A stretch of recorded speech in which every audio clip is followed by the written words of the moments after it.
Car भी आहे जंहिं मज़हब जे अंदरि दीन इस्लाम उम्मत मुस्लिम जी तहफ़ुज़ ऐं हिफ़ाज़त बि आहे।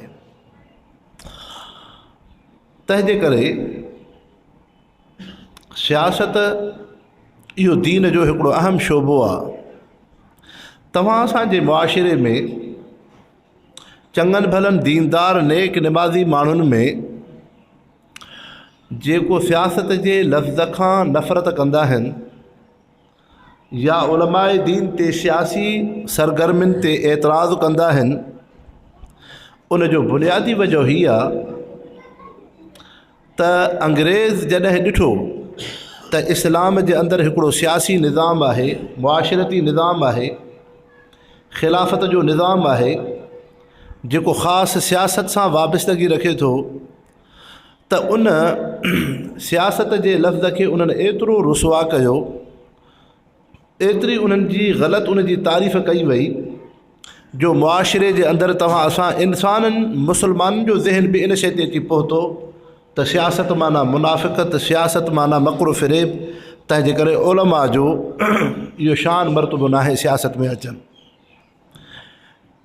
सियासत इस्लाम में कीअं हैसियत रखे थी, जीअं अव्हां जे जिस्म वजूद जे अंदरि रतो आहे, इंसान आहे, हिकिड़ो इंसान जो ढांचो जिस्म आहे, उन इंसान जे वजूद में अखि बि आहे, उन इंसान जे वजूद में ज़ुबान बि आहे, उन इंसान जे वजूद में सुमाअत जो उज़वो बि आहे, उन इंसान जे वजूद में हथ बि आहिनि, उन इंसान जे वजूद में पेर बि आहिनि। हाणे जेकॾहिं इंसान खे हर शइ हर उज़वे खे उनखे सही सालिम रखिजे, लेकिन उनजा पेर वढे छॾियो, इहो इंसान माज़ूर थी पियो, या उनजा तव्हां हथ वढे छॾियो, इहो इंसान माज़ूर थी पियो, या हुनजी अखि कढी छॾियो, इहो इंसान माज़ूर थी पियो। जीअं इंसानी ज़िंदगी हयात जे अंदरि इंसान जे वजूद में हर वजूद में हर उज़वे जी सालमियत ज़रूरी आहे, हर उज़वे में रत जो हुजणु ज़रूरी आहे जंहिंसां उज़वो सही सालिम रहे। ईअं दीन इस्लाम जे अंदरि या सम्झो तव्हां असांजी मुआशिरती ज़िंदगी में इंसान खे बचा बि थींदा आहिनि, इंसान खे घर जा भाती बि हूंदा आहिनि, इन इंसान खे माल मिल्कियत बि आहे, इन इंसान खे बिरादरी बि आहे, इन इंसान खे ज़मीन काश्तकारी बि आहे, इन इंसान खे बैंक बैलेंस 5 रुपया बि आहिनि। हाणे इंसान जे हर शइ जी हिफ़ाज़त तहफ़ुज़ ज़रूरी आहे।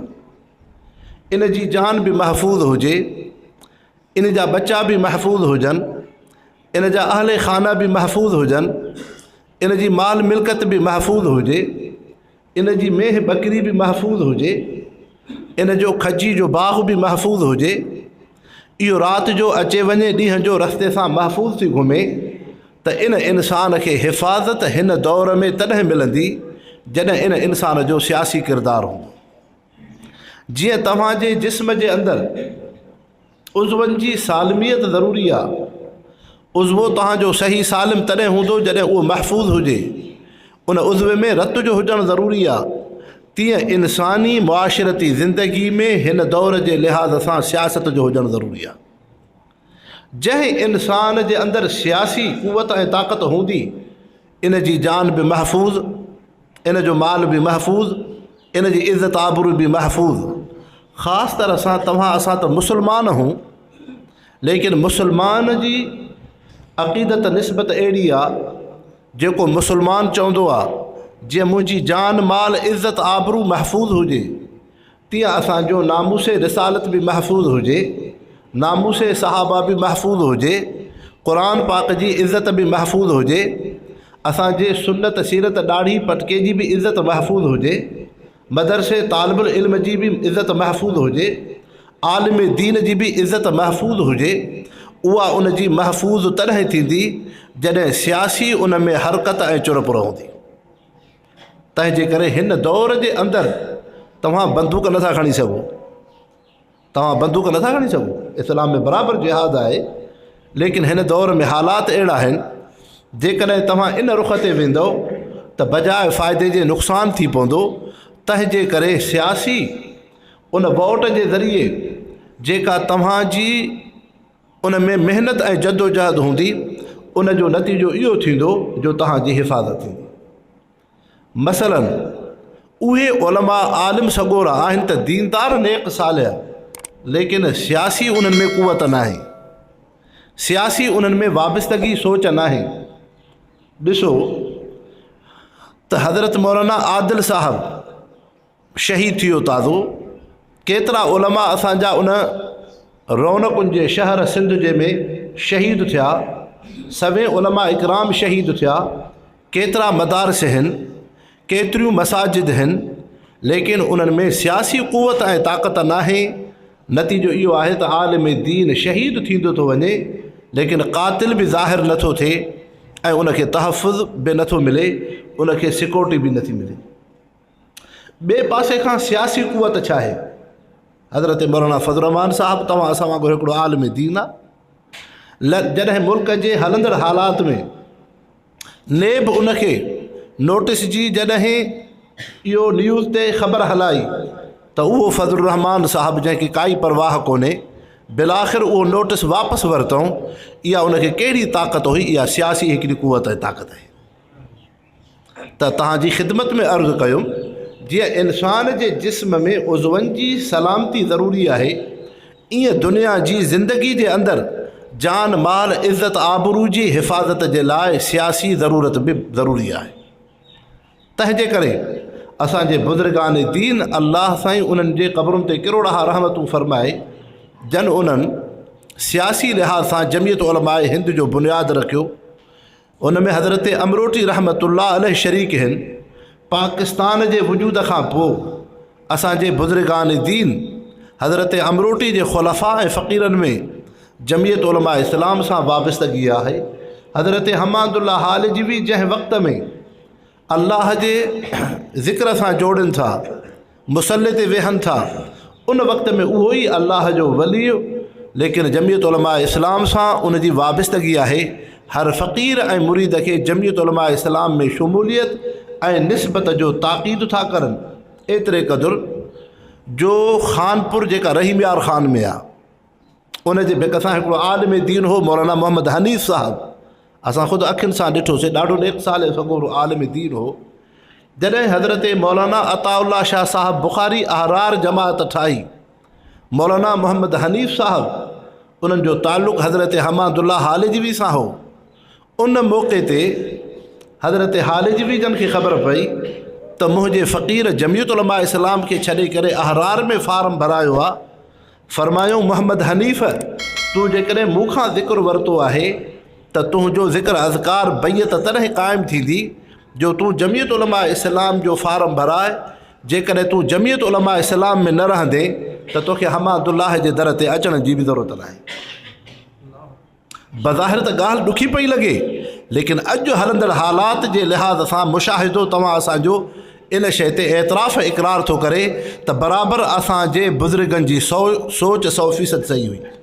इत्तक़ अन फ़िरासतल मोमिन फ़इन्नहु यंज़ुरु बिनूरिल्लाह। मुसलमानो, दीन खे तव्हां एतिरो नथा सम्झो जेतिरो उलमा था सम्झनि। तव्हां हिकिड़े ॻोठ में वेठा हो, बिलफ़र्ज़ हिकिड़ो माण्हू हिन ॻोठड़े में घिटीअ में खट रखियो वेठो आहे, इनखे सॼे ॻोठ जी त ख़बर न पवंदी त सॼे ॻोठ जे मथां केरु अचे थो, केरु वञे थो, केरु मुआफ़िक़ आहे, केरु मुख़ालिफ़ आहे। हिकिड़ो इंसानु अहिड़ो आहे जेको हिन मस्जिद शरीफ़ जे मथे खटिड़ो रखी वेठो आहे, कुर्सी रखी वेठो आहे, पर सॼे ॻोठ ते उन जी नज़र आहे। ॻोठ जे चइनी पासनि खां उन जी नज़र आहे त कुतो आयो, ॿिलो आयो, गॾहो आयो, मेंह आई, ॿकरी आई, इंसानु आयो, पंहिंजो आहे, परायो आहे, मुआफ़िक़ आहे, मुख़ालिफ़ आहे, मर्द आहे, औरत आहे, ॿारड़ो आहे। त जेको इंसानु हेठि हुजरे में वेठो हो, कमरे में वेठो हो, घिटीअ में वेठो, उनखे एॾी ख़बर न हुई, पर जेको मथे थी वेठो आहे, जंहिंखे सॼे ॻोठ ते नज़र आहे, उन जी नज़र वधीक हूंदी। त ईअं ई सम्झो, तव्हां हिकिड़े कोट मीर मोहम्मद जे कस्बे ऐं ॻोठ में रहो था, बराबरि तव्हां दीनदार थी पियो, नेक निमाज़ी थी पियो, तुंहिंजी मुंहिंजी नज़र वधि में वधि कोट मीर मोहम्मद जे इलाइक़े ताईं हूंदी त मुंहिंजी खजीअ जो छा थियो, मुंहिंजे बाग़ जो छा थियो, मुंहिंजे बिरादरी में जेके पाड़े में इंसान आहिनि उन्हनि जो छा थियो। पर जेको हज़रत मौलाना फज़लुर रहमान इस्लामाबाद में वेठो आहे उन जी नज़र पाकिस्तान जे पूरे उन ही रियासत जे मथां आहे, मदारिस मसाजिद जे मथां आहे, सेक्युलर लिबरल इंसाननि जे मथां आहे, उम्मत मुस्लिम जे मथां नज़र आहे। तंहिंजे करे उहो इंसान जेको मथे वेठो हो उन जी नज़र वधीक हुई। तंहिंजे करे हज़रत मौलाना फज़लुर रहमान जी सोच तुंहिंजी मुंहिंजी सोच खां कई हिसा वधीक आहे, कई हिसा वधीक आहे। हिकिड़ो मदरसे जे अंदरि आलिम दीन आहे, उन जी नज़र सिर्फ़ु पंहिंजे मदरसे ताईं आहे त मां पंहिंजे तालिबनि जी देखभाल कयां, उस्तादनि जी देखभाल कयां। हिकिड़ो फ़क़ीर आहे, मुर्शिद आहे, पंहिंजी ख़ानक़ाह में ज़िक्र अज़कार जी उन जी सिर्फ़ु नज़र आहे, पर सियासी लिहाज़ सां उन जी सोच न थींदी। जेको मथे वेहंदो छत ते उन जी नज़र पूरे सॼे ॻोठ जे मथां हूंदी। तीअं हज़रत मौलाना फज़लुर रहमान साहिबु अलाह से उनखे उहा बसीरत ॾिनी आहे जो उहो मथे वेही करे पूरे पाकिस्तान जे हर शइ जे हालात ते उन जी नज़र आहे। ऐं मुसलमानो, सियासत छा आहे? सियासत इस्लाम जे अंदरि एतिरी अहमियत रखे थी जो तव्हांजे अंदरि वहदत ऐं वजूद हुजे, तव्हां में यकजहती बि हुजे, तव्हांजे अंदरि वजूद बि हुजे। मसलन जीअं हिकिड़ी मोटर साइकिल आहे, हिन ॻोठड़े खां हिकिड़ो शख़्स वञे थो हितां कोट मीर जे तरफ़। हाणे इन मोटर साइकिल जे लाइ 2-3 शयूं बुनियादी आहिनि। सभ खां पहिरियां त मोटर साइकिल जा जेके बि उज़्व आहिनि, पुर्ज़ा आहिनि, उहे सभु हुजनि। पहिरीं शइ इहा आहे। जेकॾहिं हैंडल न हुजे, फीथो न हुजे, टैंकी न हुजे, ओ सन्हड़ो बुल्ट ज़र्रो बि न हूंदो, तॾहिं बि मोटरसाइकिल कम जी न आहे। त उन जे अंदरि जेके बि पुर्ज़ा आहिनि सभु पुर्ज़ा हुजनि ऐं हुजनि बि सही सालिम। ॿी शइ इहा आहे त जेके मोटरसाइकिल जे अंदरि उज़्वा ऐं पुर्ज़ा आहिनि उन्हनि उज़्वनि ऐं पुर्ज़नि जो पाण में रब्त हुजे, जोड़ बि हुजे। मोटरसाइकिल त सॼी आहे, हैंडल हुते पियो आहे, फीथो हुते पियो आहे, टैंकी हुते पई आहे, को नट हुते पियो आहे, को बुल्ट हुते पियो आहे। इहा मोटरसाइकिल बि कम जी न आहे। इहा तव्हांजे कम जी तॾहिं आहे जॾहिं इन मोटरसाइकिल जे सभिनी उज़्वनि में पाण में जोड़ हुजे, रब्त हुजे, पूरी मोटरसाइकिल ठहियलु हुजे। हाणे मोटरसाइकिल बि ठहियलु आहे, उन में तेल बि आहे।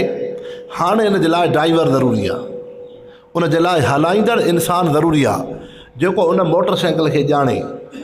सम्झो मुसलमानो, दीन इस्लाम हिकिड़ो आख़िरी दीन हो जेको दीन क़यामत ताईं रहणो हो। उन दीन जा बानी मुहम्मद मुस्तफ़ा आहिनि। उन दीन इस्लाम जी मशीनरी जेका उम्मत मुस्लिम आहे, उन उम्मत मुस्लिम जा पुर्ज़ा पूरी दुनिया जा मुसलमान आहिनि। हाणे उन्हनि मुसलमाननि जे अंदरि बुनियादी शइ इहा आहे त उन मशीनरी जा जेके पुर्ज़ा आहिनि सही सालिम हुजनि। माना मुसलमान में निमाज़ बि हुजे, मुसलमान में ज़िक्र बि हुजे, मुसलमान में सुन्नत बि हुजे, मुसलमान में सब्र बि हुजे, मुसलमान में पाकीज़गी बि हुजे, मुसलमान में हया बि हुजे, मुसलमान में अल्लाह सां ताल्लुक़ बि हुजे। त पहिरियां इहा शइ आहे त उन मशीनरी जा पुर्ज़ा सही सालिम हुजनि। ॿी शइ आहे पाण में रब्त ऐं जोड़ हुजे, जो मुसलमान खिंडियल न हुजनि, पाण में मुतफ़िक़ ऐं उन्हनि जी पाण में यकजहती हुजे। टी शइ इहा आहे त उन्हनि जो अॻुवान ऐं पेशवा हुजे। अॼु खां 1400 साल पहिरियां उन्हनि मुसलमाननि ते तव्हां नज़र कंदव, हज़रत मुहम्मद करीम सल्लल्लाहु अलैहि वसल्लम जंहिं दीन इस्लाम जे बुनियादी मशीनरी जो बुनियाद था रखनि, जंहिंजा पुर्ज़ा सहाबा इकराम आहिनि, जंहिं उन मशीनरी जा अॻुवान ऐं पेशवा हज़रत मुहम्मद करीम सल्लल्लाहु अलैहि वसल्लम आहिनि। हाणे तव्हां नज़र कयो त जीअं अल्लाह जे रसूल में जेके इबादतूं अख़लाक़ सीरत तय्यब आहे त हर सहाबी जे अंदरि उहे अख़लाक़, उहा ई सीरत तय्यब आहे। हर सहाबी निमाज़ में कामिल, ज़िक्र में कामिल, सब्र में कामिल, तक़वा में कामिल, शुजात में कामिल। त हर सहाबी पंहिंजी जाइ ते कामिल मुकम्मल इंसान आहे। जॾहिं कामिल मुकम्मल इंसान थियो, हाणे उन जो पाण में जोड़ ऐं रब्त आहे। जोड़ ऐं रब्त आहे। उन्हनि जी इज्तिमाही ज़िंदगी गुज़रे थी। ईअं कोन्हे जीअं तव्हां असां अॼु दौर जा मुस्लमान आहियूं, को कंहिंजे मातहत हलण खां तयारु न आहे। हर हिकिड़ो मुस्लमान पंहिंजी अलॻि हिकिड़ी देगिड़ी चाढ़ियूं वेठो आहे, अलॻि पार्टी ठाहे वेठो आहे। न, तव्हां उन्हनि ते नज़र कंदव त उन्हनि में पाण में रब्त हुयो, ऐं रब्त एतिरो अहम हो जो पाण में मुशावरत जी अहमियत हुई। पैगम्बर करीम सल्लल्लाहु अलैहि वसल्लम हर अमल में उन्हनि सां मशवरो रखनि था। जीअं तव्हां असांजी जमात में शूरा हूंदी आहे, इहा शूरा जो इंतिखाब उतां वरितल आहे। अहिड़े तरीक़े सां तव्हां ॾिसो थोरी का सुस्ती अचे थी, केतिरो नुक़सान थो थिए। मसलन ग़ज़वे उहद आहे, ग़ज़वे उहद में हुज़ूर पाक सल्लल्लाहु अलैहि वसल्लम जन हज़रत अब्दुल्लाह बिन जुबैर रज़ियल्लाहु अन्हु खे हिकिड़े जबल जी चोटी दुरे ते बीहारनि था। 50 सहाबी सगोरा ॾियनि था। फ़रमायो असांखे फ़तह थिए बि तव्हां अॻिते न वधिजो, जे शिकिस्त थिए बि तव्हां पोइ ते न हटिजो, तव्हां पंहिंजी जाइ ते मज़बूत हुजो। हाणे कुझु सहाबा इन हिकमत खे सम्झो, कुझु सहाबा इन हिकमत खे न सम्झी सघियो। तंहिंजे करे विच में जॾहिं फ़तह जो मरहलो आयो, माले गनीमत जो मसालो आयो, त उहे सहाबी सगेरा माले गनीमत जे तरफ़ मुतवजे थिया। त हाणे जंग फ़तह थियल इम्तिहान में तब्दील थी। शिकिस्त न चइबो, शिकिस्त तॾहिं थिए जो सहाबी मैदान जिहाद छॾे वञनि। मैदान जिहाद में सहाबा जो कब्ज़ो हो, तंहिंजे करे उम्मत मुस्लिमा जो कब्ज़ो हो। त हाणे ॾिसो सिर्फ़ु पैगम्बर करीम सल्लल्लाहु अलैहि वसल्लम जे हिकिड़े हुक्म जी हिकमत किन सहाबिन सगोरनि न सम्झी। इहा तव्हां असांखे तालीम हुई त कॾहिं बि अमीर जे मातहत ज़िंदगी गुज़ारियो, पोइ चाहे केतिरो बि नुक़सानु ॾिसण में अचे, जेकॾहिं तव्हां उनजे बरख़िलाफ़ वेंदव त फ़ाइदे जे बजाए नुक़सानु थी पवंदो, फ़ाइदे जे बजाए नुक़सानु थी पवंदो। त हाणे ॾिसो सहाबा जे अंदरि रब्त बि आहे। टी शइ इहा आहे त पैगम्बर करीम सल्लल्लाहु अलैहि वसल्लम उन मशीनरी जा अॻुवान आहिनि। तव्हां असांखे अल्लाह रब्बुल इज़्ज़त जेका जमीयत उलमाए इस्लाम जी जमात अता फ़रमाई, उन में हिकिड़ो अमीर आहे। पूरे पाकिस्तान जे चइनी सूबनि जे अंदरि जेके उलमा ऐं दीनदार आहिनि, सभु जमीयत उलमा इस्लाम सां वाबस्ता आहिनि। हाणे जमाती ज़िंदगी बि आहे। हाणे कुझु शयूं बुनियादी ज़रूरी आहिनि। हर हिकिड़ो रुकुन ऐं कारकुन पंहिंजी जाइ ते कामिल मुकम्मल हुजे, जीअं सहाबी हुयो। जेको जमात जो कारकुन आहे, उनजो अख़लाक आम पार्टी जे अख़लाक खां वधीक हुजे। उनजो अख़लाक आम पार्टी जे उन हीअ रुकन खां वधीक हुजे। जे हो जज़्बाती आहे त तव्हां जज़्बाती न हुजो। ॿी पार्टीअ जो कारकुन बेसब्रो आहे त तव्हां में सब्र हुजे। जे हुन में बदअख़लाक़ी आहे त तव्हां में अख़लाक हुजे। जे हुन में कमज़ोरी सुस्ती आहे त तव्हां में शुजात हुजे। त जमीयत उलमा इस्लाम जे हर रुकन जे अंदरि उन यूनिट जो अमीर हुजे, तहसील जो अमीर हुजे, ज़िले जो अमीर हुजे, सूबे जो अमीर हुजे, मरकज़ जो अमीर हुजे, उन अमीर खां वठी अदना रुकन ताईं उहो पूरी जमात जे अंदरि जेके वाबस्ता अरकान आहिनि, उहे अख़लाक सीरत तय्यबा में कामिल मुकम्मल हुजनि। ॿी शइ आहे रब्त हुजे, एतिराज़ न हुजे। थोरे घणे ते एतिराज़ थींदो त नुक़सानु इहो थींदो, इहो जमात न हली सघंदी, को साथी उन में कमु न कंदो। जेको बि साथी मुंतख़िब थियो, हा शकवा शिकायतूं पंहिंजी जाइ ते थींदियूं, लेकिन एतिराज़ अहिड़ो जो उन जी इमारत जे मातहत हलण खां तयारी न आहियूं, अहिड़ी जमात बि न हली सघंदी। टी शइ इहा आहे त उन जो जेको अमीर हुजे मुंतख़िब थियल, उहो सभिनी कारकुननि खे संभाले करे खणे। त जीअं मोटर साइकिल आहे, उन में उज़वा बि सही हुजनि, उन्हनि उज़वनि खां बाद रब्त बि हुजे, ड्राइवर बि क़ाबिल हुजे। हाणे इहा मोटर साइकिल मंज़िल ते वेंदी। हाणे जॾहिं तव्हांजी जमात इज्तिमाही ज़िंदगी जे अंदरि तव्हां कामिल बि आहियो, तव्हां में रब्त बि आहे, तव्हांजो अमीर बि आहे, त तव्हांजो सियासी निज़ाम कामिल मुकम्मल थींदो। हाणे तव्हांखे बातिल कॾहिं बि शिकस्त न ॾेई सघो। अहिड़े तरीक़े सां जमीयत उलमाए इस्लाम जेका असांजी सियासी जमात आहे, उनजो बुनियाद, उनजी ज़रूरत छो आहे? हिन जे करे ज़रूरत आहे, जंहिं रियासत जे अंदरि तव्हां असां रहूं था, मुल्क पाकिस्तान, इन रियासत में मुसलमाननि जी आबादी आहे। दुनिया जे अंदरि जेके निज़ाम आहिनि, जमहूरियत जा निज़ाम, जॾहिं सोवियत यूनियन खे शिकिस्त थी, रूस खे शिकिस्त थी, उन जे शिकिस्त खां बाद दुनिया जो नक्शो तब्दील थी वियो। हाणे जेके तव्हां असां वटि इलेक्शनियूं थींदियूं आहिनि या तव्हां असां वटि जेको माहौल सियासी आहे इहो शख़्सी बुनियाद ते न हूंदो आहे, नज़रियाती बुनियाद ते हूंदो आहे। पहिरियां ज़हन में इहा ॻाल्हि विहारियो त तव्हां असांजे मुल्क जे अंदरि असेंबली ऐं ऐवान में, सेनेट में जेके मेंबर पहुचंदा आहिनि, जिथे क़ानून साज़ी थींदी आहे त क़ानून साज़ी नज़रिए जे बुनियाद ते थींदी आहे। मसलन दुनिया जे अंदरि जेके आम इंसान आहिनि, अंग्रेज़ आहे, अमरीका आहे, बरतानिया आहे, इहे जेके या जे फ्रांस जो सदर आहे, ताज़ो तव्हां हालात ॾिठा, इन्हनि इंसाननि जो नज़रियो सोच छा आहे? इन्हनि जी सोच इहा आहे त इंसान जा हवासे ख़म्सा आज़ाद आहिनि। इंसान जा हवासे ख़म्सा आज़ाद आहिनि। इंसान जी अखि आज़ाद आहे, जेका बि शइ ॾिसे उनखे झल पल न आहे। इंसान जी ज़ुबान आज़ाद आहे, जेको बि लफ़्ज़ ॻाल्हाए। हाणे जेको चवनि था न इज़हार जी आज़ादी, तव्हां माण्हुनि खे मनो छो था कयो? भले को कंहिंजी आज़ादी में जेके लफ़्ज़ ॻाल्हाए, भले नऊज़ बिल्लाह मिनहा अल्लाह जी तौहीन थिए, रसूल जी तौहीन थिए, शाइर इस्लाम जी तौहीन थिए, जेके तव्हां असां वटि फेसबुक ते, नेट ते हलंदड़ जेके हालात थियनि था, इहो यूरोप जो कल्चर ऐं मुआशिरो आहे त इंसान जी ज़ुबान आज़ादु आहे। अहिड़े तरीक़े सां इंसान जा उज़वा बि आज़ादु आहिनि। मसलन हिकिड़ो माण्हू सॼो ॾींहुं महिनत करे थो, मुलाज़मत करे थो, धंधो करे थो, कारोबार करे थो, ऑफिस में वेठो, शाम जो जॾहिं पंहिंजी ऑफिस खां फ़ारिग़ थियो, पंहिंजे कम मशग़ले खां फ़ारिग़ थियो, हिन जे जिस्म ते बोझ हो, थकावट हुई। हाणे हे पंहिंजी थकावट खे, बेचैनी खे कीअं दूरि करे?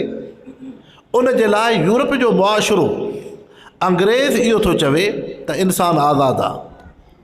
मसलन हिकिड़ो इंसान इहो थो सम्झे त मां सॼो ॾींहुं धंधे, कारोबार, मुलाज़मत में जेको वेठो हुउमि, लेकिन हाणे मां वञी करे कंहिं औरतुनि सां गॾु वेहां, शराब पीआं, मौसीक़ी ॿुधां, या मां पंहिंजी ख़्वाहिश जिनसी पूरी कयां, त तव्हां उनखे मनो न कयो, न झलियोसि। भले शराब पीए, भले ज़िना करे, भले मौसीक़ी ॿुधे। इहो यूरोप जो मुआशिरो आहे जंहिंखे डेमोक्रेसी चइबो आहे। ॿिए तरफ़ इस्लाम आहे।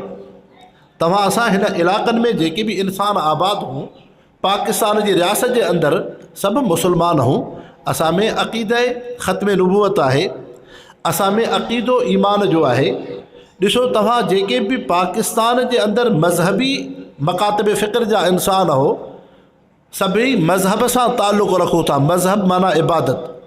पोइ हीअ जुदारी शइ आहे, कंहिंजी इबादत कहिड़े तरीक़े जी आहे, कंहिंजी इबादत कहिड़े तरीक़े जी आहे। फ़ी नफ़्सी ही इंसान जी फितरत में इबादत झुकाव आहे। को नमाज़ कीअं थो पढ़े, को नमाज़ कीअं थो पढ़े, को नमाज़ कीअं थो पढ़े, को आज़ान कीअं थो ॾे, त इंसान जी फितरत तबियत में इबादत आहे। मसलन जीअं वाणियो आहे, हिंदू आहे, ग़ैर मुस्लिम आहे, उन जी मिज़ाज में, तबियत में बि इबादत आहे। उहो इहो थो सम्झे त मां मंदर में वेंदुमि, उन तस्वीर खे पूॼा कंदुमि त मुंहिंजूं ज़रूरतूं पूरियूं थींदियूं। इहो एतिरो त तस्लीम करे थो न, मुंहिंजूं ज़रूरतूं इन मंदर में पूरियूं थींदियूं। पोइ हीअ जुदारी शइ आहे, शरई नुक़्ते निगाह सां उहा शइ सही आहे या न आहे, क़ुरान ऐं फ़िक़्ह हदीस जे रूए सां उहा शइ सही आहे या न आहे, लेकिन इंसान जी फितरत में इबादत आहे। हाणे जेके बि मज़ाहिब मकातब फ़िक्र हो, हर मकतब फ़िक्र जे अंदरि इबादत आहे। बरेलवी मकतब फ़िक्र में बि इबादत आहे, अहल हदीस मकतब फ़िक्र में बि इबादत आहे, शिया हज़रात जे मकातब फ़िक्र में बि इबादत आहे। त इंसान जी फितरत में इबादत आहे। लेकिन ॿिए तरफ़ तव्हां यूरोप जो मुआशिरो ॾिसंदो, अंग्रेज़ में इहा शइ न आहे। उहो चवंदो आहे इंसानु आज़ादु आहे। त अर्ज़ु करण जो मक़सदु हीअ आहे, जॾहिं इबादत आहे, हाणे दीन इस्लाम जंहिंसां तव्हां असांजो रूहानी ताल्लुक़ु आहे। मुस्लमान वटि ॿ शयूं अहम आहिनि, हिकु क़ुरान, ॿियो मुहम्मद मुस्तफ़ा। क़ुरान पाक बि मुस्लमान वटि अहमियत रखे थो, ॿियो पैगम्बर करीम सल्लल्लाहु अलैहि वसल्लम जी हस्ती बि मुस्लमान वटि अहमियत रखे थी। तंहिंजे करे मुस्लमान वटि इहे ॿई शयूं बुनियादी आहिनि। ॿिन्हिनि जो तक़दुस एहतराम मुस्लमान वटि ज़रूरी आहे। हाणे क़ुरान शरीफ़ पैगम्बर करीम सल्लल्लाहु अलैहि वसल्लम तव्हां असांखे इहा त तालीम ॾियनि त तव्हांजा उज़वा हवासे ख़म्सा आज़ादु न आहिनि। जीअं यूरोप जो मुआशिरो हो, यूरोप जो मुआशिरो इहा तालीम पियो ॾे त इंसानु आज़ादु आहे, उनजा उज़वा आज़ादु आहिनि। लेकिन क़ुरान ऐं पैगम्बर करीम सल्लल्लाहु अलैहि वसल्लम जी तालीमात तव्हां असां इंसाननि खे इहा था तालीम ॾियनि त तव्हांजो उज़वा आज़ादु न आहिनि। ज़िना न कयो, शराब न पीओ, हराम न खाओ, ख़्वाहिशात जी ज़िंदगी न गुज़ारियो, ॿिए इंसान सां ज़ुल्म ज़्यादती न कयो। त ॾिसो यूरोप जे सोच ऐं इस्लाम जे सोच में फ़र्क़ु आहे। हाणे जेका तव्हां वटि इलेक्शन थींदी आहे, जेका हीअ इलेक्शन रियासत जे अंदरि थींदी आहे, हाणे इन में जेके आम दुनिया जूं पार्टियूं आहिनि सेक्युलर या लिबरल, उन्हनि पार्टियुनि जी इहा ई उन्हनि खे मथों आलमी सतह ते पुष्ट पनाही थींदी आहे त अहिड़ी सोच जा इंसान ऐवान असेंबली में अचनि, ताकि पाकिस्तान जे क़ौमी असेंबली में सेनेट में जेके भी बिल कानून ठहे त कानून सेक्युलर ठहे, लिबरल ठहे, डेमोक्रेसी जो कानून ठहे। माना माण्हुनि में ज़िना बि आम हुजे, शराब बि आम हुजे, नशो बि आम हुजे, सूदखोरी बि आम हुजे। ॿिए तरफ़ असां मुस्लमान हूं, क़ुरान ऐं मोहम्मद मुस्तफ़ा असांखे इहा था तालीम ॾियनि त तव्हांजा उज़वा आज़ादु न आहिनि, तव्हां ज़िना, शराब, बुराई, हराम, सूद खां परे हुजो, तॾहिं तव्हांजी ज़िंदगी सुकून राह जी गुज़रंदी। हाणे जमीयत उलमाए इस्लाम जेका इलेक्शन में हिसो वठंदी आहे, उन जी जेका कोशिशि आहे इन बुनियाद ते हूंदी आहे त असांजो नुमाइंदो ऐवान असेंबली में पहुचे, ताकि जेको कानून ठहे त कानून क़ुरान हदीस इस्लामी कानून ठहे, डेमोक्रेसी जो कानून न ठहे। हाणे उन इलाइक़े जे अंदरि, उन ख़िते में जॾहिं ॿ शख़्स, ॿ फ़र्द हिकिड़ा इलेक्शन लड़ंदा आहिनि, हिकिड़े पासे खां मस्जिद जो इमाम आहे, ॿिए पासे खां हिकिड़ो सरदार साहिबु आहे, हिकिड़े पासे खां जमीयत उलमा इस्लाम जो नुमाइंदो आहे, ॿिए पासे खां हिकिड़ो पीर साहिबु आहे, हिकिड़े पासे खां जमीयत उलमा इस्लाम जो नुमाइंदो आहे, ॿिए पासे खां हिकिड़ो बिज़नेसमैन को ताजिर आहे। हाणे उहो शख़्स जेको ॿिए पासे खां मदे मुक़ाबिल बीठो आहे, उनखे निज़ाम जी ख़बर कोन्हे। जॾहिं इहो मुंतख़िब थींदो, कामयाबु थींदो, इहो कहिड़ी सिफ़ में बीहंदो? जेका सेक्युलर आहे, जेका लिबरल आहे, जेके आज़ादु आहिनि, डेमोक्रेट जेके पार्टियूं आहिनि, इहा ओॾे इहो नुमाइंदो ओॾे वञी बीहंदो, इहो MNA MPA उन जमात सां वञी बीहंदो। हाणे जॾहिं उनजो कानून पास थींदो, जॾहिं हे मुंतख़िबी अहिड़ो माण्हू थियो जेको पार्टी अहिड़ी आहे जेका डेमोक्रेट आहे, जेका सेक्युलर पार्टी आहे, त उनजो नुक़सानु इहो थींदो त फ़ाइदे जे बजाए इंसान खे नुक़सानु थींदो। दुरूद शरीफ़ पढ़ो आहे, अल्लाहुम्मा सल्ली अला सय्यिदिना मुहम्मदिन नबील उम्मी व आलिहि व बारिक। बसि अबा ख़ैर आहे, ॿार आहिनि, हितां जो इलाइक़ो अहिड़ो आहे न। डॉक्टर साहिबु रहमतुल्लाह अलैह चवंदो हो त मां वियुमि एॾे हिकिड़ी जाइ ते तकीर कयुमि, तकीर जे मां कयुमि त मां जो जोश कयो त हिकिड़ो माण्हू बि उथी बीठो, उहो जो उथी बीठो त पंहिंजे खे जोश ई जोश। मां चयो बाबा तूं त वेह न, तोखे जोश छो आयो आहे? चएसि मां ॾिठो आहे त तोखे कावड़ आहे, जोश आहे, तंहिंजे करे मूंखे बि जोश अची वियो आहे। असां वारे जोश जो असरु उन नौजवान ते पियो आहे। त मुस्लमान भाइरो ख़िदमत में अर्ज़ु पियो कयां त हाणे सभ खां वधीक बुनियादी शइ इहा आहे त तव्हां आम इंसाननि जे समाजी जेके उनजा कम आहिनि, उन्हनि में तव्हां हिसो वठो। ॾिसो पंहिंजी सिंध जे अंदरि जेके जेके अज़ला जमात सां वधीक वाबस्ता आहिनि, या जिथे हमेशह जमीयत उलमा इस्लाम इलेक्शन में हिसो वठे थी, त उते असांजे कारकुन महफ़ूज़ आहे, उते बराबरि SP आहे, पुलिस जो अमलदार ऑफिसर आहे, बराबरि को गुंडो हूंदो, लेकिन जमाती कारकुन जे मथां ज़ुल्म तशद्दुद न करे सघंदो। उनखे ज़रूरत ई न आहे, उनखे ज़रूरत ई न आहे। बल्कि मां तव्हांखे एतिरे क़दुरु ॻाल्हि कयां, असांजो त सफ़र उथणु वेहणु घणो थींदो आहे। चङो भलो हिकिड़ो सरदार आहे जंहिंखे पंहिंजी सरदारी ते वॾो नाज़ आहे, ऐं हिकिड़ो मुतकबिर फ़िरौन आहे। पोइ मां इत्तिफ़ाक़न उते वियुमि, हुन सां हाल अहिवाल थिया, गुफ़्तो शुनी थी। मूंखे चवणु लॻो त साईं तव्हां बुज़ुर्ग दरवेश आलिम सियासत में हिसो छो वठंदा आहियो? मां चयो भले ॻाल्हि आहे। जंहिं महिल ॻाल्हि पूरी थियसि, मां चयोसि मां बि पंहिंजी ॻाल्हि कयां? चई जी साईं। मां चयोसि ॾिसो तव्हां हिकिड़ा सरदार आहियो, तव्हांजी पंहिंजी क़ौम है, बिरादरी आहे, 32 तव्हांखे पंहिंजूं बिरादरियूं आहिनि। हाणे तव्हांजी बुनियादी शइ कहिड़ी आहे त मुंहिंजी सरदारी महफ़ूज़ हुजे। हाणे तव्हां था चओ त मुंहिंजो बंगलो बि महफ़ूज़ हुजे, मुंहिंजूं जेके क़ौमूं आहिनि, बिरादरियूं आहिनि, पाड़ा आहिनि, सभु महफ़ूज़ हुजनि। इन जे करे तव्हां सियासत में हिसो था वठो। त SP मुंहिंजे चवण ते हुजे, SHO मुंहिंजे चवण ते हुजे, को कंहिं सां ज़ुल्म ज़्यादती न थिए, मुंहिंजो हिन इलाइक़े में रोब दबदबो हुजे, सही आहे। हाणे जंहिं पाकिस्तान में तव्हां रहो था, 22 करोड़ जेका आबादी आहे, घणाई कंहिंजी आहे? मुस्लमाननि जी आहे। 20 करोड़ त मुस्लमान आहिनि। जॾहिं मुस्लमान आहिनि त पोइ असां मुस्लमाननि वटि असांजा बि बुनियादी हुकूक आहिनि। हिकु हुज़ूर पाक सल्लल्लाहु अलैहि वसल्लम जी इज़त महफ़ूज़ हुजे, ॿियो क़ुरान पाक जी इज़त महफ़ूज़ हुजे, सहाबा जी इज़त महफ़ूज़ हुजे, अहल बैत जी इज़त महफ़ूज़ हुजे, आलिम दीन जी इज़त महफ़ूज़ हुजे, मस्जिद जी तक़द्दुस इज़त महफ़ूज़ हुजे, मदरसे जी इज़त महफ़ूज़ हुजे, असांजो तालिबुल इल्म महफ़ूज़ हुजे, असांजे शाइर इस्लाम जी हिफ़ाज़त हुजे। हाणे जॾहिं हिफ़ाज़त असांखे बुनियादी तरजीह आहे त तव्हां हिन इलाइक़े जे अंदरि रहो था। मां उन दोस्त खे चयुमि, तव्हां जंहिं इलाइक़े मां मुंतख़िब हो त तव्हांजे इलाइक़े में सवें आलिम आहिनि, सवें दीनदार आहिनि, लेकिन ख़ुदा न ख़ास त उन आलिम दीन सां को मामिलो थी पियो, कंहिं मदरसे सां, तालिबुल इल्म सां, दीनदार सां, या तोहीन रिसालत जो को मामिलो थी पियो, त तव्हां उन शइ जो एहतिजाज, हक़ त तव्हांजो आहे, तव्हां कयो। तव्हां उन क़ौमी इसम्बली में, सूबाई इसम्बली में आवाज़ उथायो, लेकिन तव्हां में उमेद न आहे, छो त तव्हां सरदार हो, तव्हांखे त मज़हबी ॻाल्हि न आहे करणी। तंहिंजे करे जॾहिं तव्हां में असांखे तहफ़ुज़ हिफ़ाज़त जी उमेद ई न आहे, त हाणे असां बि हिते हिन रियासत में रहूं था। 20 करोड़ मुस्लमाननि जी आबादी आहे, जेके अक़ीदा ख़त्म नबूअत उन्हनि जी तरजीह आहे, नामूस रिसालत जो तहफ़ुज़ उन जी तरजीह आहे, क़ुरान पाक जी हिफ़ाज़त उन जी तरजीह आहे, शाइर इस्लाम जी हिफ़ाज़त उन जी तरजीह आहे। त इन्हनि जी हिफ़ाज़त कीअं थींदी? मदारिस मसाजिद जी हिफ़ाज़त कीअं थींदी?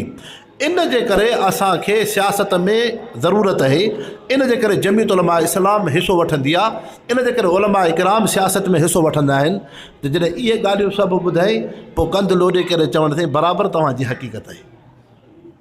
त असुलु अर्ज़ु इहो आहे त तव्हांजी ख़िदमत में शुरू में मां अर्ज़ु कयो न, त इंसान जे अंदरि उज़वनि जी सलामती ज़रूरी आहे। त तव्हां जेतिरी सियासी तव्हां में क़ुवत हूंदी, एतिरो तव्हां महफ़ूज़ हूंदव। इन जे करे अल्हम्दुलिल्लाह तव्हां असांखे जमीयत उलमा इस्लाम सां वाबस्तगी आहे ऐं जमात जे कम खे पंहिंजो ज़ाती कमु सम्झो। ख़िदमत में अर्ज़ु कयुमि न, जीअं साहबा जी ज़िंदगी, हर साहबी कामिल मुकमल हो, त हर जमीयत जो रुकुन कामिल हुजे, उनजो अख़लाक़, उन जी सीरत, उन जी ज़िंदगी आम इंसान खां उत्तम ऐं आला हुजे। ॿिए नंबर में पाण में रब्त हुजे, बाहिमी रब्त ज़रूरी आहे, जोड़ ज़रूरी आहे। 3 नंबर ते जमाती ज़िंदगी जे अंदरि अमीर जे मातहत ज़िंदगी गुज़ारियो, पोइ ॾिसो त कीअं थी तव्हांखे जमात में सोभ मिले। मां त अक्सर करे चवंदो आहियां, हे जेको ज़िलो ख़ैरपुर आहे न, हे असांजे मकी ज़िंदगीअ में आहे, मकी ज़िंदगी में अञा हले थो। ख़ासि तरह सां तव्हांजी ॾिसो वॾी जेका जनरल इलेक्शन थी 18 जी, मां ख़ुदि उन वर्क में हुयुमि। तव्हांजे हिन तक ते साईं मोहम्मद रमज़ान साहब, मोर साहब जन जेका आहे हिन इलाइक़े में बीठा हुआ, उहा जॾहिं वर्क बि हले पई, त जॾहिं वर्क जे दौरान ख़बर पई त मथो कुझु दबाव आहे, जंहिंजे करे हिन इलाइक़े में कुझु असांजा साथी उहे जेके हिन हथ हितां खणनि, विथ ड्राह करनि, त मां दोस्तनि खे अर्ज़ु कयो त तव्हां कॾहिं बि विथ ड्राह न कयो, इहो तव्हांजो सियासी मौत हूंदो। हाणे जे मौलाना फज़ल रहमान साहब चवनि था न, सलीम साफ़ी साहब मौलाना साहब खां पुछो त तव्हांजे PTI मां पीपल्स पार्टी ॿाहिरि निकिरंदी? मौलाना साहब फरमायो नथी निकिरी सघे, जे निकिरंदी त पाकिस्तान जी रियासत में उनखे सियासी मौत हूंदो। त तंहिंजे करे हालात जे लिहाज़ सां कॾहिं कॾहिं हालात अहिड़ा हूंदा आहिनि जो पंहिंजे उन हीअ जमात जे मक़सद खे ॾिसी करे पंहिंजी जाइ ते मज़बूत थी बीहणो आहे, हिम्मत ऐं जुरत सां बीहणो आहे। ॿियो केर बि वोट न ॾींदो न, पंहिंजो त वोट आहे न, पंहिंजो त वोट आहे।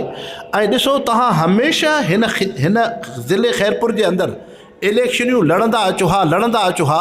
अॼु तव्हांखे सियासी वॾी क़ुवत हुजे हा, जेका सियासी एतिरी क़ुवत न आहे हिते, ख़ासि तरह सां मज़हबी तबिके जे अंदरि।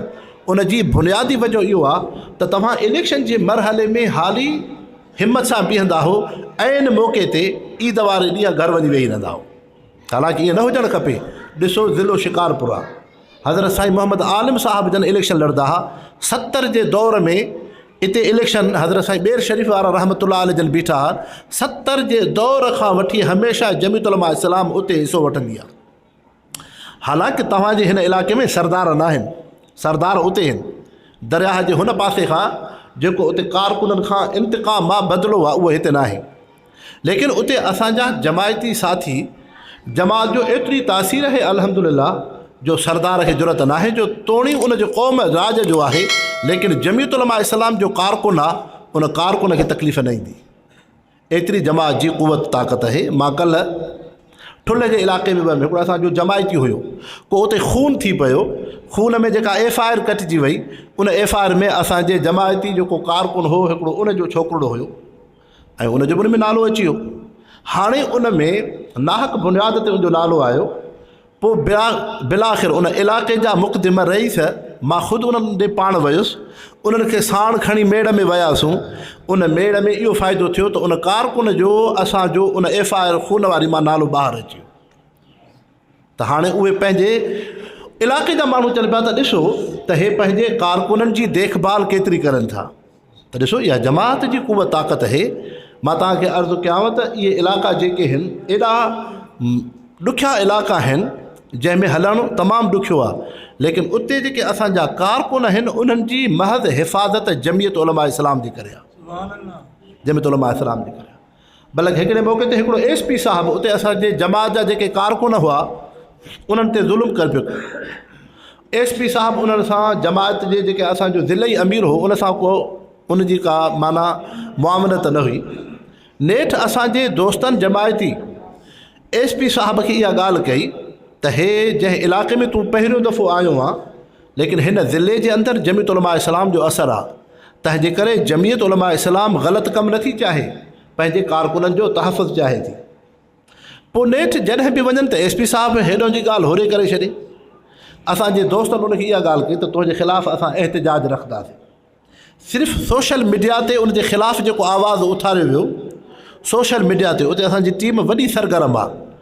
जॾहिं सोशल मीडिया ते उते आवाज़ु उथियो त उन आवाज़ खां बाद जॾहिं हुननि हिकिड़ी तारीख़ मुंतख़िब कई त फ़िलाणे तारीख़ ते असां 3 ॾींहंनि खां पोइ SP साहिब जे ख़िलाफ़ु एहतिजाज कंदासीं, ऐं SP साहिब बि अॻे SP खां रिपोर्ट वरिती त हिते जमीयत उलमा इस्लाम जो केतिरो असरु आहे, चए तमामु वॾो असरु आहे। हाणे उहो SP साहिबु मजबूर थियो जमात वटि, जेके तव्हांजा मुतालबात आहिनि मां मञींदुमि, तव्हां मुंहिंजे ख़िलाफ़ु एहतिजाज न कयो। पोइ उन हिकिड़े मदरसे जे अंदरि उलमा गॾु थिया, असांजी जमात जा जेके मेंबर हुया, शूरा जा मेंबर, उन समूरनि तहसील जे उमरा मुज़मा खे गॾु कयो। 20-30 ॼणनि जे वफ़द सां जॾहिं SP साहिबु मुलाक़ात कई त SP साहिबु इन शइ जो एतिराफ़ु कयो त बराबरि तव्हांजे जमात में नज़म नसक आहे, बराबरि तव्हांजी क़ुवत ताक़त आहे। त इन जे करे जमात सां जेके तव्हां वाबिस्त हो, जेतिरो तव्हां जमायती कम खे अहमियत ॾींदव, जेतिरी तव्हां में सियासी समाजी हमदर्दी हूंदी। पाड़े में को माण्हू रहे थो न, भले ग़ैर मुस्लिम आहे, उहो इंसानु ॼाणे, उनजो रब ॼाणे, तव्हां उन सां हमदर्दी कयो, तव्हां उन सां हमदर्दी कयो। भले तव्हांजी बिरादरी जो न आहे, तव्हांजा सभई इख़्तिलाफ़ आहिनि, पर उन सां ज़ुल्म थिए थो, उन सां ज़्यादती थिए थी, को उनजो जुज़वी को मसइलो आहे, को पाड़े वारो उनखे ईज़ाए थो, तव्हां बेहैसियत जमीयत उलमा इस्लाम जे उन दोस्त सां, उन पाड़ेसिरी सां हमदर्दी कयो। जॾहिं तव्हां ॾुख सुख में उन सां शरीक थियो, इनशाला इहो दोस्त तव्हां खां ॿाहिरि न वेंदो। तंहिंजे करे अल्लाह करीम तव्हां असांखे अॻियां बि बलदियाती इलेक्शन जी बि उमेदु आहे, वरी हाणे त अञा मुल्क जा हालात ई टिया आहिनि। तंहिंजे करे अल्लाह रब्बुल इज़्ज़त तव्हां असांखे जमात सां वाबिस्तगी अता फ़रमाए। ऐं अल्हम्दुलिल्लाह हीअ उहा जमात आहे जेका सुलह जी जमात आहे। तंहिंजे करे कॾहिं बि अव्हां आम इंसान उलमा जे मथां एतिराज़ न कयो, आलिम जे मथां एतिराज़ जो तव्हां असांखे हक़ु न आहे।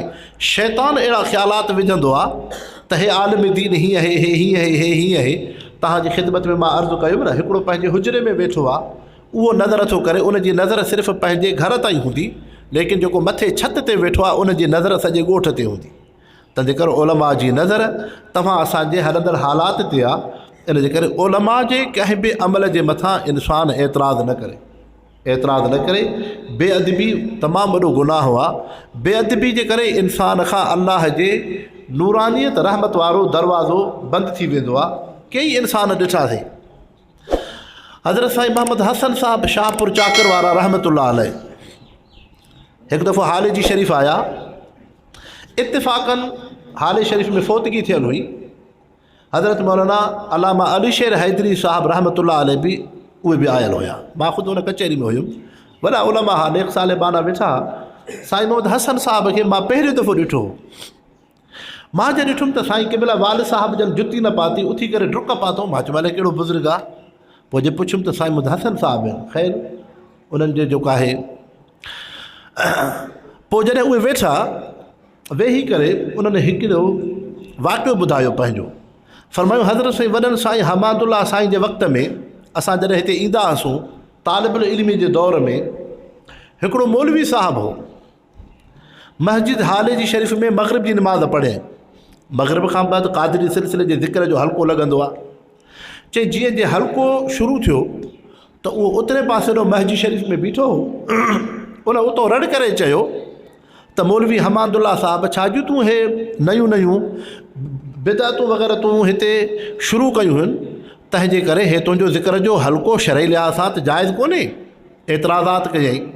हिकु दफ़ो चई, ॿियो दफ़ो चई, टियों दफ़ो चई, सभु माण्हू उन ॾे तकनि पिया। त हज़रत हमादुल्ला साईं जन, साईं मोहम्मद हसन साहब फरमाइनि पिया, असां साईं जन ॾे पिया ॾिसूं त साईं छा था वर्दी ॾियनि। त साईं सिर्फ़ु उनखे ॾिठो, उनखे चयो कुझु कोन्हे। ॾिठो त उहो बेहोश थी हेठि किरियो। जॾहिं किरियो त ज़िक्र बि थींदो हो, डिॻो सॼो ज़िक्र थियो आख़िर ताईं। पूरियूं सॼो ज़िक्र जॾहिं मुकमल थियो त पोइ फ़क़ीर खे फरमायो त पुट इन शख़्स जे मथां सलवात वञी रखेसि, दुरूद पाक पढ़ेसि त इहो ख़ुशि थी वेंदो। जॾहिं दुरूद पढ़े सलवात रखेसि त ख़ुशि थियो, होश आयुसि। होश जो आयुसि त उहो मौलवी साहबु हो, उहो चुप करे उतां जे हलियो, न को लफ़्ज़ ॻाल्हायईं, न का ॻाल्हि कयईं। साईं मोहम्मद हसन साहब फरमाईंदा हुआ, असां पूरी ज़िंदगी वरी उहो शख़्स न ॾिठोसीं जो हिकिड़े आलिम दीन अलाह जे नेक सालिबाने जे नज़र तां हेठि किरी पियो।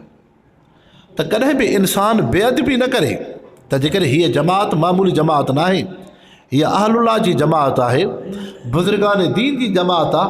हिन जमियत उलमा इस्लाम जो बुनियाद मौलाना फज़लुर साहब नाहे रखियो, सम्झी छॾियो दीनदारो। हिन जमात जो बुनियाद हज़रत अमरोटी साईं रहमतुल्लाह अलैह रखियो आहे। हिन जमात जे अंदरि हज़रत हमादुल्ला हालेजी रहमतुल्लाह अलैह थी गुज़रिया। हिन जमात में हज़रत अहमद अली लाहौरी रहमतुल्लाह अलैह जन थी गुज़रिया। हिन जमात में हज़रत ख़लीफ़ा अहमदीन रहमतुल्लाह अलैह जन थी गुज़रिया। हिन जमात में हज़रत साईं बेड शरीफ़ वारा रहमतुल्लाह अलैह जन थी गुज़रिया। हिन जमात में अहलुल्लाह रब जा नेक सालेह बाना थी गुज़रिया आहिनि। अहिड़ा सालेह बाना, छा उन्हनि जी ज़िंदगी ही, छा उन्हनि में तक़वा परहेज़गारी ही, जेके असुर जो अचनि मस्जिद शरीफ़ में त सुबुह जे इशराक ताईं ज़वाल ताईं मस्जिद शरीफ़ में ज़िक्र अज़कार में उन्हनि जी ज़िंदगी गुज़रे। अहिड़ा सालेह बाना पूरी ज़िंदगी हिन जमात में कारकुन थी रहिया आहिनि। हीअ मामूली जमात कोन्हे, वॾी जमात आहे। तंहिंजे करे हुज़ूर पाक सल्लल्लाहु अलैहि वसल्लम बि फरमायो आहे, यदुल्लाह अलल जमा, अल्लाह जो हथु जमात ते आहे। तंहिंजे करे अल्लाह करीम तव्हां असांखे उलमा सां निस्बत अता फ़रमाए। अल्हम्दुलिल्लाह तव्हांजी जमात जे हिन इजलास खे ॾिसी बेइंतिहा ख़ुशी थी थिए। रब करीम हमेशह तव्हां असांखे जमाती कम सां, इख़लास सां, सचाईअ सां हलण जी तौफ़ीक़ अता फ़रमाए। ऐं जेके बि मथां जमात जूं पॉलिसियूं अचनि उन्हनि जे मातहत हलण जी तौफ़ीक़ अता फ़रमाए। वमा अलैना इल्लल बलागुल मुबीन। या अल्लाह या रहमान या रहीम, या अल्लाह से असांजी हाज़िरी क़बूल फ़रमा। हिन जमात जे उमूमी जे इजलास खे मुतबरक बणा। या अल्लाह साईं जेके बि दोस्त अहबाब जमात जे इजलास में शरीक थिया आहिनि, पंहिंजे वक़्त खे कढी आया, अल्लाह से उनजी हाज़िरी क़बूल फ़रमा। या अल्लाह से असांखे सुलहा उलमा सां ताल्लुक़ अता फ़रमा। रब साईं जेके बि कारकुन आहिनि उन्हनि जो एहतराम नसीब फ़रमा। आम इंसान जी ख़िदमत जी तौफ़ीक़ अता फ़रमा। अल्लाह से असांखे नेक अमल जी तौफ़ीक़ अता फ़रमा। मुल्क पाकिस्तान जी हिफ़ाज़त फ़रमा। अल्लाह से शाइर इस्लाम जी हिफ़ाज़त फ़रमा। ख़ासि तरह सां पैगम्बर करीम सल्लल्लाहु अलैहि वसल्लम जे नामूस जी हिफ़ाज़त फ़रमा। अल्लाह से जंहिं फ़िरास जे मलऊन सदर हुज़ूर पाक सल्लल्लाहु अलैहि वसल्लम जी बेअदबी कई आहे, उम्मत मुस्लिम जी दिल आज़ारी कई आहे, रब साईं तूं उनखे इबरतनाक अज़ाब अता फ़रमा। अल्लाह साईं तूं उनखे इबरतनाक